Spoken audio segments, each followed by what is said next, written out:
What did Moses Kuria mean when he said there will be no election in 2027? On June 22, 2025, Moses Kuria, a senior advisor in President William Ruto's Council of Economic Advisors, made a stunning claim on Citizen TV. He predicted that Kenya's 2027 presidential election will resemble 2002 with no real contest but a national consensus. So people would say now, Hapa, before we go this direction, let people, that there's going to be so much consensus around 2027. And the kind of election people are imagining is going to be there, it's not going to be like 2022. It's not going to be like 2017. It's not going to be like 2013. There will be so much consensus for the need of people to say there will be two factors driving that consensus. One is that danger, that really if we cross the precipice there, if you go to the president there and the way without a consensus, things might be so bad. Yeah? I think Rikiji said it the wrong way, but I think he said it for the wrong reason, because of election stealing and all that. No, there's going the opportunity, the possibility of us jumping over the cliff if we don't manage 2027 right is more dangerous than 2207 and all these other things.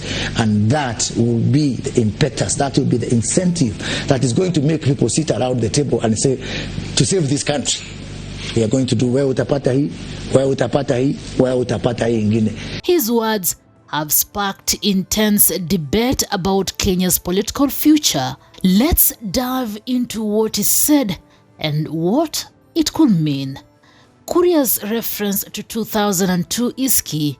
In that election, Mwai Kibaki defeated Uhuru Kenyatta by a massive margin over 30%. Kuria noted, quote, "By the time 2002 went to the ballot, it was a done deal. Political forces had rallied behind Kibaki, making the outcome nearly certain."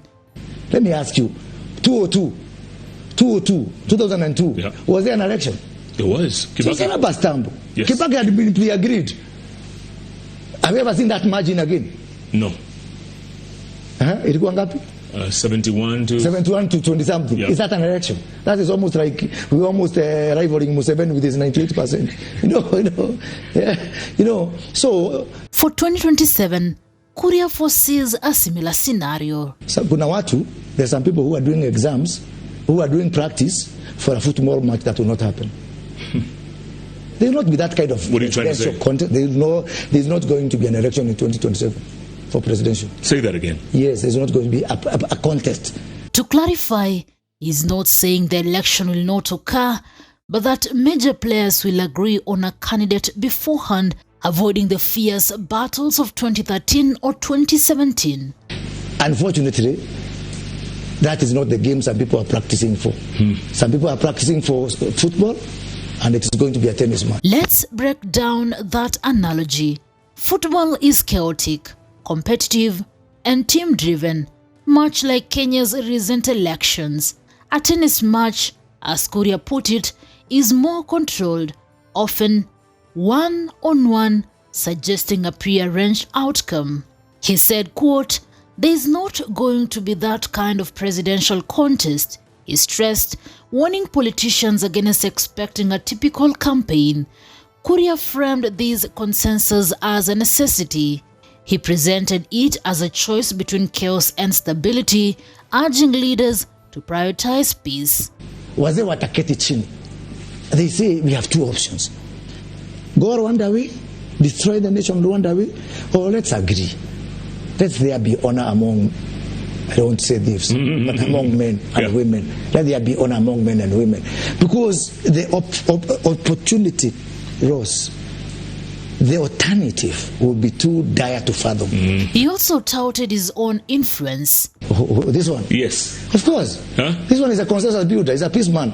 And he's a nationalist. Yeah. I can do a rally in any part of this country without a local MP. Yeah, because I'm a villager in every part of the country. Garissa, Wajir, wherever. I can go there and be accepted by the people. So, looking at it from a regional point of view, we have two schools of thought. One school believes things are so bad, we have been messed up, tumekosewa, let us vandalize everything, let us even destroy businesses in Nairobi which are owned by our own people from the region I come from. Yeah, let us just be nothing else except one time and all those. It is their right. See, that's the democracy I went to the street to fight for. I cannot begrudge them, and they have a clear leader of that school of thought. That leader is called Rigathi Gachagua. There's another school of thought which says, because we still have businesses to run. This reflects his belief in his broad appeal, which he tied to the democracy he fought for. But is this a genuine claim or a strategic play to boost his political clout? But the same people are telling us now, they made us vote that way. Yeah, it's because we voted, and votes are not refundable, and time is a limited, it's not a renewable resource. So those people who are saying, look, it's better to have a country. To have a working country is a bonus. Let's have a country. I am happy to tell you that I am the de facto leader of Kuria's recent moves provide context. On June 15, 2025, he posted on X, signaling his ambition to become the SG of the Jubilee Party, alongside a photo of former President Uhuru Kenyatta, who leads Jubilee Party. Kuria wrote, quote, "Congratulations, my senior brother, President Uhuru Kenyatta, for reclaiming leadership of the Jubilee Party." He praised Uhuru's role in fostering unity, calling it a vital platform for stability. This suggests Kuria is aligning with Jubilee to shape Kenya's political future. His support for Uhuru and his push for consensus could be steps toward brokering a 2027 deal. But what does this mean for the election? The implications are significant. A consensus could stabilize Kenya by avoiding divisive campaigns. The 2002 election ended KANU's 24-year rule with minimal violence, a model Kuria seems to admire.